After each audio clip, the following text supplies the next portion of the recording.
Hello there, sword friends. Today I'm going to tell you about something sword adjacent, but a useful tool if you are a martial artist or somebody that likes practicing with Japanese style swords. It's an obi from Kataaro Custom Martial Arts Products. And before I get into the review, some disclaimers. First and foremost, it was sent to me as a review sample, so I didn't spend any money on it. Sword friend John encouraged me to reach out and ask for a review sample. They graciously obliged and sent me a few different belts to test out, and anyway, I didn't spend any money on it. If you think that makes me biased, you know at the start.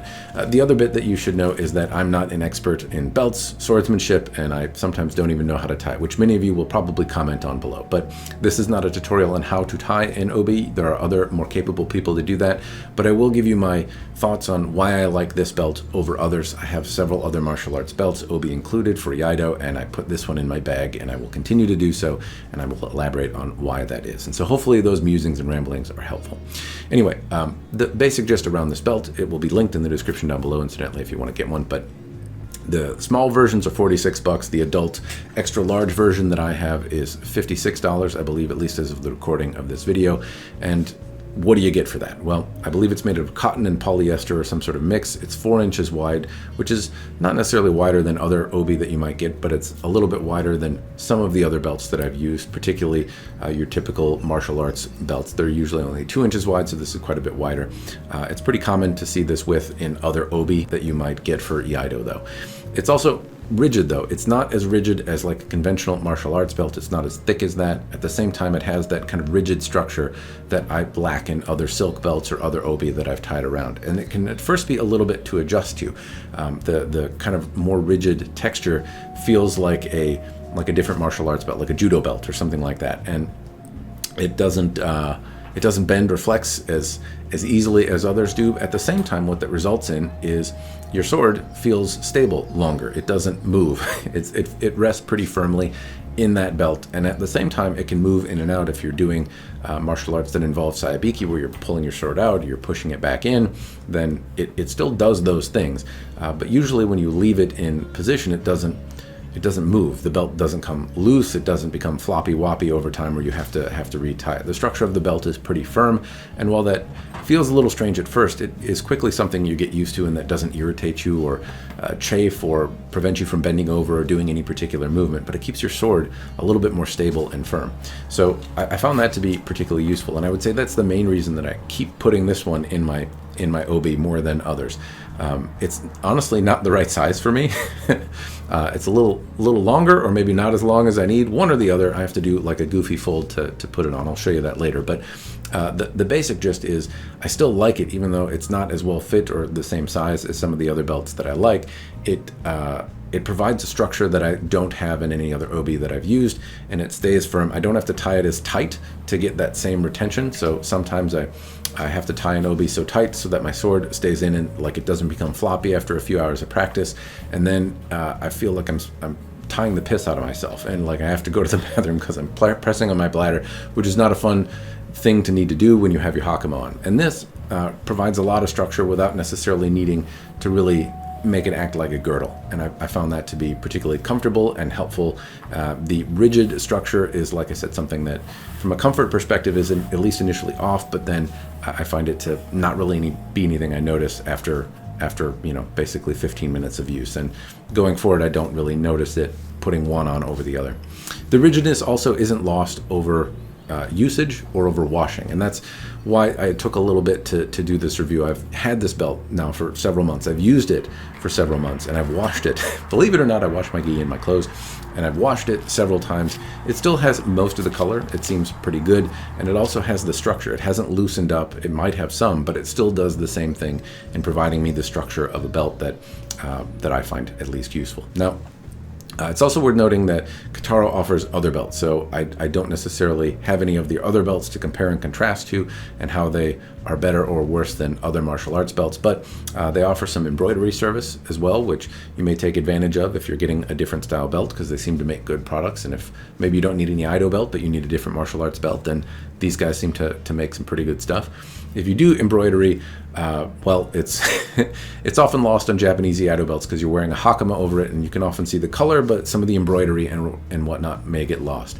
If you do something that's like runs the length of the the belt, then maybe you would notice it, but otherwise a lot of the details tend to get lost over the multiple wrappings and the fact that there's like a hakama and whatnot over it. They're offered in black, white, and blue, at least conventionally. There may be other colors that they can make them in, and they do offer some embroidery stuff if that's something you're keen on.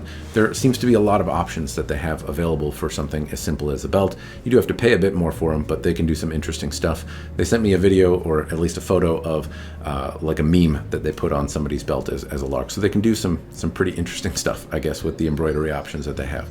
Anyway, that's, I guess, my experience using this belt. In contrasting it, which is the other thing I want to do. So I've, for swordsmanship, used just conventional martial arts belts that I've worn in jiu-jitsu and judo and karate and other stuff. And those generally will work if you're doing EI and you're practicing, but they don't fit particularly well. They don't hold the sword well. They can often loosen up quickly. And if you're just doing like a couple quick rounds of EI and then you quickly switch to a bokin, it's not necessarily a big deal, but they don't hold particularly well like a wider or Iaido specific Japanese belt does. So it's not a fair comparison to compare it to one of those, but I've used those and they loosen up quickly and don't provide the structure and often don't wrap around you as many times as this will to prevent your sword from streaking on your flub if you don't happen to wear much underneath your gi or hakama. So the next one that I use is a Tizando belt. It came in like an Iaido package from Tizando. It's not particularly thick. It's a little thicker. I want to say 2.5 or 3 inches thick. It wraps around me twice. It ties really easily, but it very quickly lost the structure and some of the color in washing. It wasn't bad. I used that belt for a long time. I still will use it or carry it as a spare, but more or less it's not as wide as some of the others, and it lost some of the rigid structure that it provided initially. It felt like it had some material in it that was meant to provide a little bit of the bracing like this one does, but I found that it, after a few washes, it came out. And it wasn't a terribly expensive belt, but at the same time, it did what it was supposed to do. It was comfortable to tie, but at the same time, when I washed it, it kind of crinkled up like the core was made of cardboard or something, and it was disintegrating with the washes, and it's gradually kind of lost some of its color over time. It's still a fine belt, but I would say I certainly prefer the structure that this one provides and the longevity that it provides after being washed. Now, it's not fair because I've washed this one over months and I've washed this one over years, so it's not necessarily a direct comparison, but many of the complaints that I have around condition, or at least nuances that I'm finding, were present in early washes, not necessarily yearly or washes that have happened over the course of years. The other belt that I use is a silk obi that wraps around me and was previously the one that I would say I use the most. It's similar in thickness to the Kataaro belt, but it doesn't ever provide the structure. So to get that structure, I had to tie it really, really tight. Now, I like this one because it was wide. I tend to overheat quickly, and so when I put on my hakama and my gi, I don't tend to wear much of anything underneath it. Ooh la la. I wear underpants, but I don't usually wear an undershirt unless I'm practicing outside. So in the dojo, I have bare skin, and that means that if I don't get the belt tied around me enough, or I move my sword in and out, sometimes a piece of flub can find its way on a saya, and then it streaks when you pull it. It can sometimes be rather uncomfortable. So a wider belt prevents me from putting my flub on my saya and having it streak or rub against my hip and make me uncomfortable. So this one doesn't do that, and it looks good. It provides the structure. Those wider belts don't or make it a lot less likely for me to hurt myself, I guess, or at least distract everyone with a of my fat rubbing against my Iaido. Anyway, the point is that I would use the silk belt, but to get structure, I really had to tie it tight. It wrapped around me enough times. It actually held up really well in the wash and whatnot as well. You have to wash it on a different cycle to preserve the silk, but it held up really, really well to washing. It maintained its structure. It was a really nice belt, but it didn't have the rigidity that this one does. So the Kataaro belt, when I put it on, it just has a rigidness and a structure to it that I also don't have to tie super tight.